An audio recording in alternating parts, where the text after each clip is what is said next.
That point of penalty, since we're discussing it, I understand from your response at last estimates you were very disappointed with a $50,000 fine to John Gay, the ex-CEO of Guns. I think the whole country was. The whole country was. I certainly know many people in my state of Tasmania were. Mr. Medcraft, you mentioned that you had referred this to the DPP. Can you give us an update on that? On the status of that, and what options in relation to what we've just been discussing about higher penalties? Clearly you're still seeking that, or some sort of redress. Can you give us an idea of what they would be able to do, Yes. theoretically speaking? So in response to, in relation to Mr Gay, the DPP are pursuing proceeds of crime action, and it's in front of the court on the 12th of June. 12th of June. So that's there.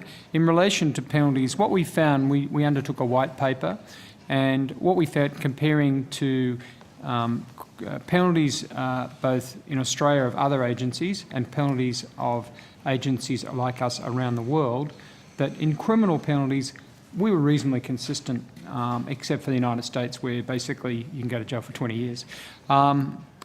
But in civil penalties, we were woefully inadequate compared to both our fellow regulators in Australia and compared to regulators around the world. And I mean, that's something that we've highlighted in our submission to the Financial Systems Inquiry. And as I said, you know, the issue of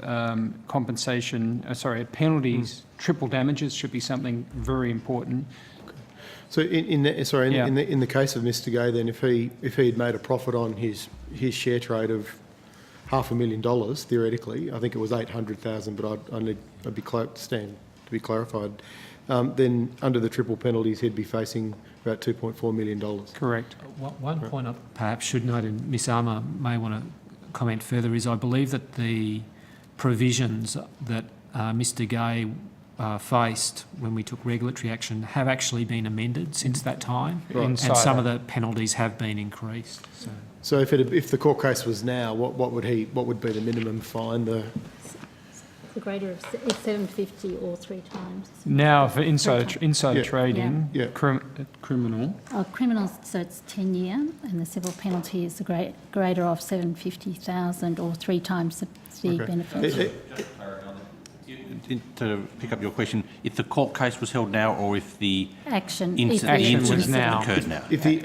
Under the new law, it would be triple damage, and that is the new law reflects really where standards are, which is triple damages. And would that be the case even if the defendant pleaded guilty, as in this case where there was? Well, if the action occurred under the new provisions, so Right. the new provisions applied, that would be the range of penalties available. Yeah. So I think we think that these changes to the penalties are welcome from our point of view, and it's perhaps a question of whether they might be looked at in a broader suite of areas beyond insider trading. The same concept really should apply across all the penalties. If somebody basically, civil penalties, they break the law. It's consistent, and it's consistent around the world pretty well.